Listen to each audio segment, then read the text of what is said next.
നമസ്കാരം, big to ന്യൂസിലേക്ക് സ്വാഗതം. മുല്ലപ്പെരിയാർ ഡാമിന് സുരക്ഷാ ഭീഷണി ഉണ്ടെന്നത് ആശങ്ക മാത്രമെന്ന് സുപ്രീം കോടതി. പ്രശസ്തമായ ഒരു കാർട്ടൂണിൽ ആകാശം ഇടിഞ്ഞു വീഴുമെന്ന കഥാപാത്രം ആശങ്കപ്പെടുന്നത് പോലെയാണ് മുല്ലപ്പെരിയാറിലെ സുരക്ഷാ ഭീഷണിയെന്ന് സുപ്രീം കോടതി നിരീക്ഷിച്ചു.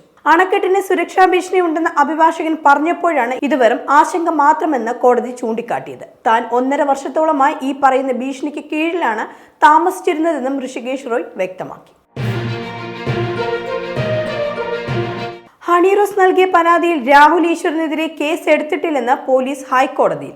കേസിൽ ഇപ്പോൾ പ്രാഥമിക അന്വേഷണമാണ് നടക്കുന്നത്. രാഹുലിന്റെ മുൻകൂർ ജാമ്യാപേക്ഷ പരിഗണിക്കുന്നതിന് ഇടെയാണ് പോലീസ് ഇക്കാര്യം കോടതിയെ അറിയിച്ചത്. പരാതിയിൽ കേസ് എടുക്കാനുള്ള വകുപ്പുകൾ ഒന്നും ഉണ്ടായില്ല. ഇത് സംബന്ധിച്ച് വിശദമായ നിയമോപദേശം തേടുമെന്നും പോലീസ് നടിയെ അറിയിച്ചിരുന്നു. കൂടാതെ കോടതി വഴി നടിക്ക് പരാതി നൽകാമെന്നും കൊച്ചി പോലീസ് വ്യക്തമാക്കിയിരുന്നു. നെന്മാറയിൽ ഇരട്ട കൊലപാതകത്തിന് ഇരയായ സുധാകരന്റെയും അമ്മ ലക്ഷ്മിയുടെയും മൃതദേഹം സംസ്കരിച്ചു. സുധാകരന്റെ മൃതദേഹം എലവഞ്ചേരി പഞ്ചായത്ത് ശ്മശാനത്തിലും അമ്മ ലക്ഷ്മിയുടെ മൃതദേഹം നെന്മാറ പഞ്ചായത്ത് ശ്മശാനത്തിലുമാണ് സംസ്കരിച്ചത്. 100 കണക്കിന് ആളുകളാണ് സംസ്കാര ചടങ്ങിൽ പങ്കെടുക്കാൻ അവിടെ എത്തിയത്. പോസ്റ്റ്മോർട്ടത്തിന് ശേഷം വീട്ടിലെത്തിച്ചപ്പോൾ വികാരഭരിതമായിരുന്നു അവിടുത്തെ അവസ്ഥ.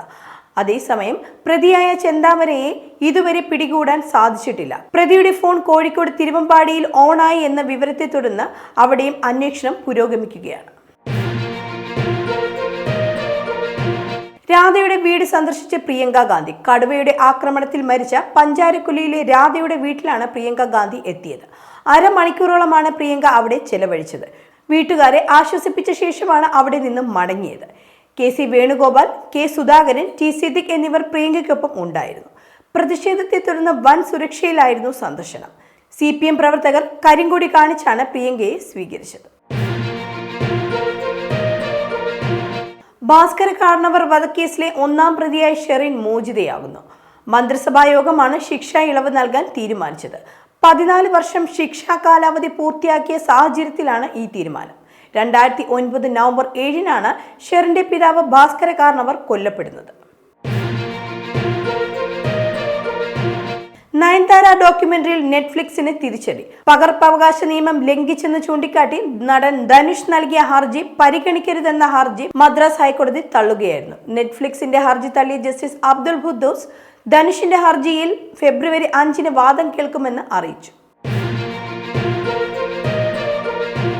കുംഭമേളയിലെ സന്യാസികളെ വിമർശിച്ച് ബാബ രാംദേവ്.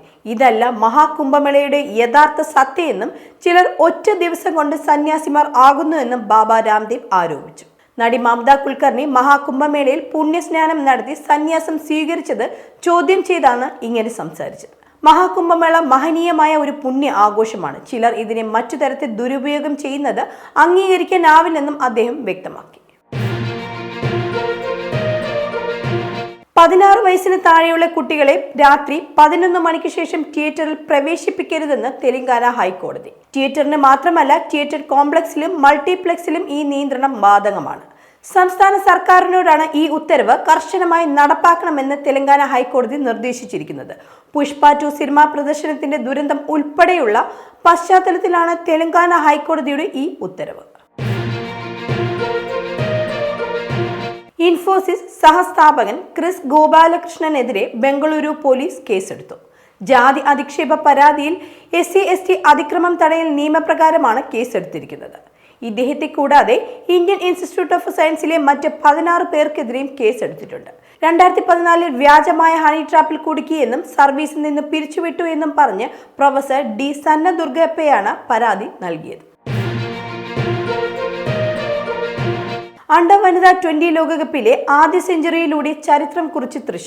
സ്കോട്ട്ലൻഡിനെതിരെ 150 റൺസിന്റെ വിജയം നേടിയതോടെ ഇന്ത്യ ടൂർണമെന്റിൽ സെമി ഉറപ്പിച്ചു. തൃഷയുടെ മികച്ച ഇന്നിംഗ്സാണ് ഇന്ത്യക്ക് ഈ വിജയം സമ്മാനിച്ചത്. 51 പന്തിൽ നിന്ന് 13 ബൗണ്ടറികളും 4 സിക്സറും സഹിതം 110 റൺസുമായാണ് താരം പുറത്താകാതെ നിന്നത്.